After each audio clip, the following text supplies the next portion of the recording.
नमस्कार, स्वागत है आप सभी का एक बार फिर से वेब डिज़ाइन की ऑनलाइन क्लासेस में। हमने पिछले वीडियो में फ्रेम सेट देखा था। कि हम फ्रेम किस तरह से बनाते हैं, स्क्रीन को एक से ज़्यादा भाग में हम कैसे बांट सकते हैं। मैंने बोला था कि हम दो भाग में ये काम करेंगे। पहले भाग में हम स्क्रीन को बांटेंगे, है ना, रो वाइज या कॉलम वाइज, और दूसरे वाले भाग में हम ये बताएंगे कि किस फ्रेम में कौन सा पेज दिखेगा। तो पहला काम हम कर चुके हैं। हमने स्क्रीन को 50-50% के हिसाब से रो वाइज डिवाइड कर लिया है ना। जैसा इस तरह से स्क्रीन दिखेगी। हमारी जो स्क्रीन है उसके हमने दो भाग कर लिए 50-50% के, और दोनों में रो वाइज उसको डिवीज़न किया है। अब में दूसरी चीज़ ये आती है कि डिवाइड तो कर लिया आपने, अब किस फ्रेम में कौन सा वाला पेज दिखेगा ये बताना है। तो स्टार्ट करते हैं। फ्रेम सेट तो देख लिया था हमने। अब फ्रेम सेट के अंदर ये फ्रेम शब्द यूज़ होता है या फ्रेम टैग यूज़ होता है, ठीक है, जिससे हम ये बताएंगे कि हमारे किस पेज में कौन सा वाला पेज दिखेगा। ठीक है, अभी बाकी सारे एट्रीब्यूट मैं हटा देता हूँ।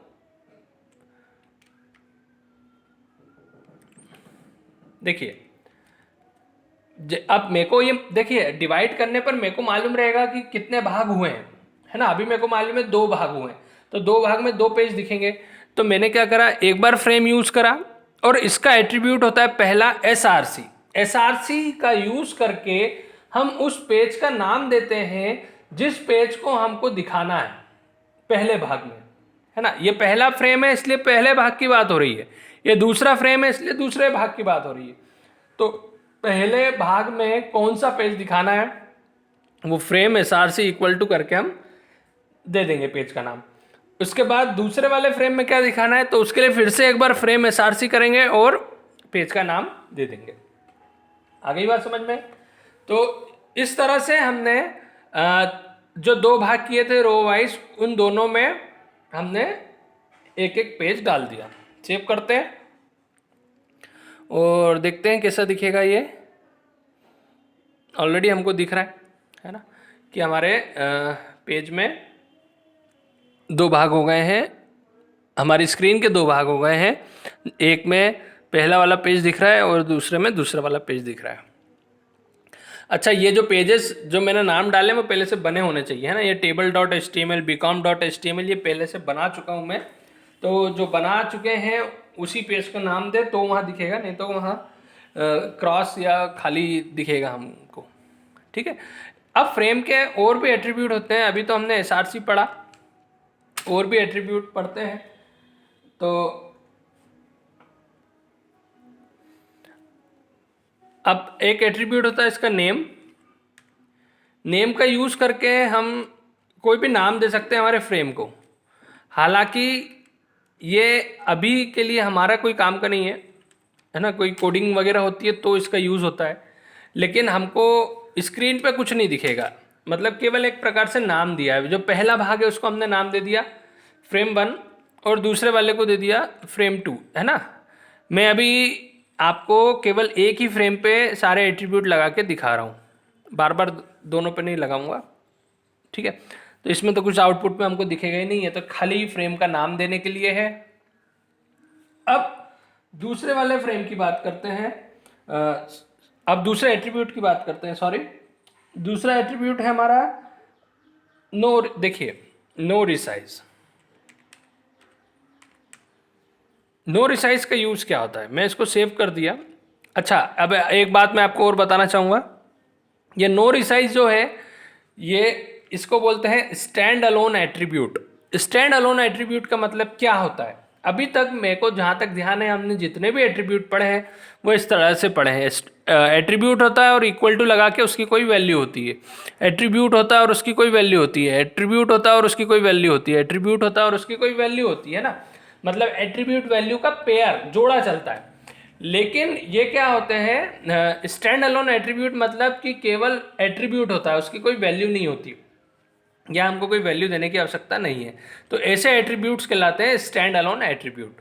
तो नो रिसाइज जो है वो एक स्टैंड अलोन एट्रीब्यूट है। इसका काम क्या है, पहले मैं इसको हटाता हूँ और फिर बताता हूँ, है ना। अभी मैंने नो रिसाइज को हटा दिया है। अब वापस आइए अपने पेज पे।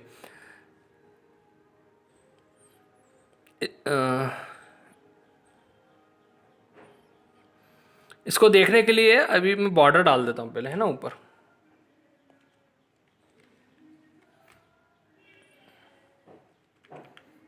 और ये पेज को कॉलम वाइज कर देता हूँ तो ज़रा आपको दिखेगा अच्छे से।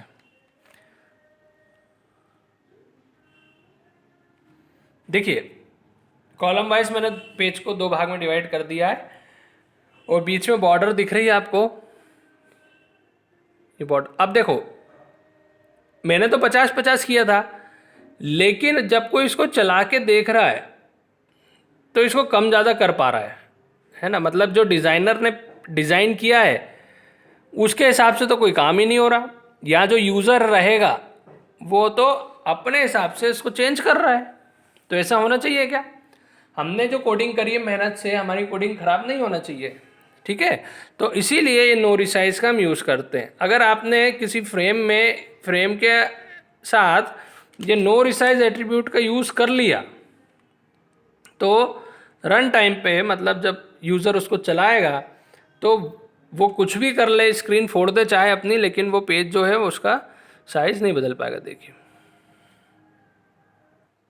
ये देखिए, मैंने दोनों ही फ्रेम्स के साथ नो रिसाइज कर दिया है।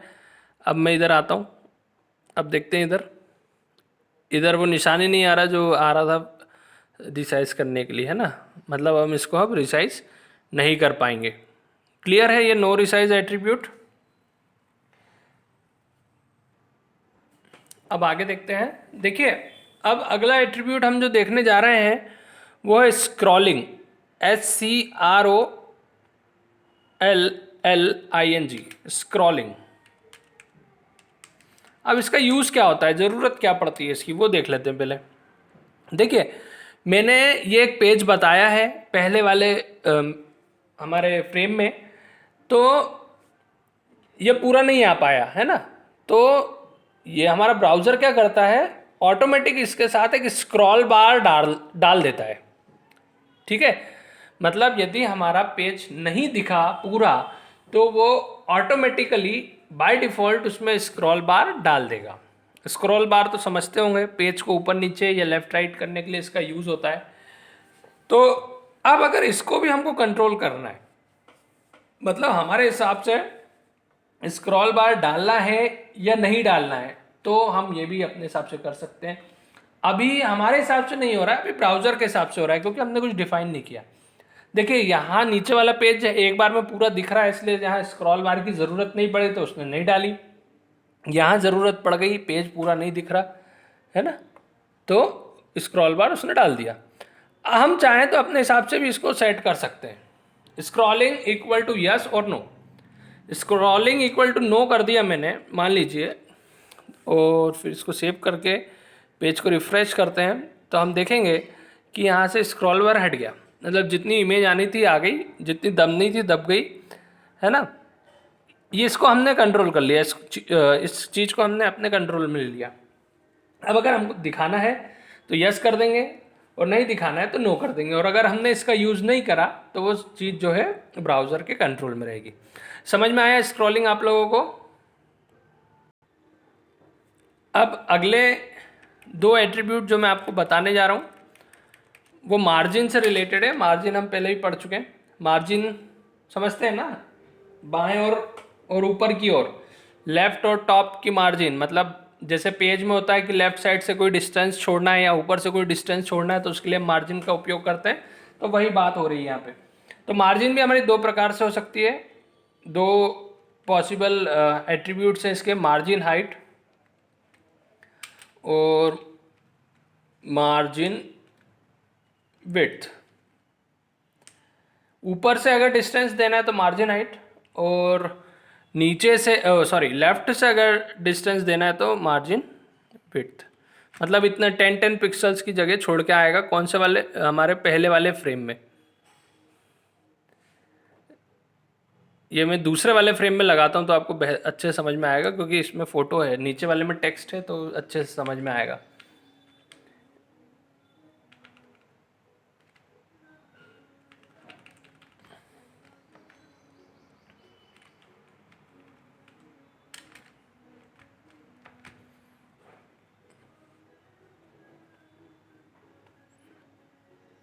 देखिए अब केवल 10-10 की जगह छोड़ी है ना, लेफ्ट से और टॉप से थोड़ी इसको बड़ा करते हैं तो और अंतर समझ में आएगा आपको।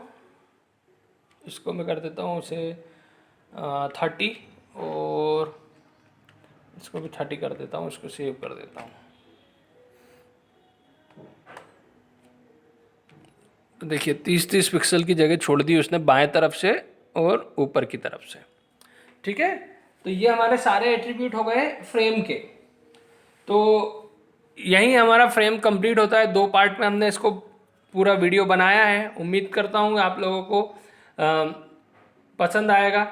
तो पसंद आए तो लाइक करो, और प्लीज़ हमको पता चलने दो कि आप लोग वीडियो देख रहे हैं। कुछ ना कुछ रिस्पांस, कुछ ना कुछ फीडबैक आपकी तरफ से नहीं मिलता, तो प्लीज़ कुछ रिस्पांस दो, कुछ फीडबैक दो। हम इतनी मेहनत कर रहे हैं तो आप लोग कम से कम कुछ फीडबैक दें अपना, है ना। चलो चैनल को सब्सक्राइब कर लेना, और कोई डाउट हो तो कमेंट करके पूछ लेना। नमस्कार।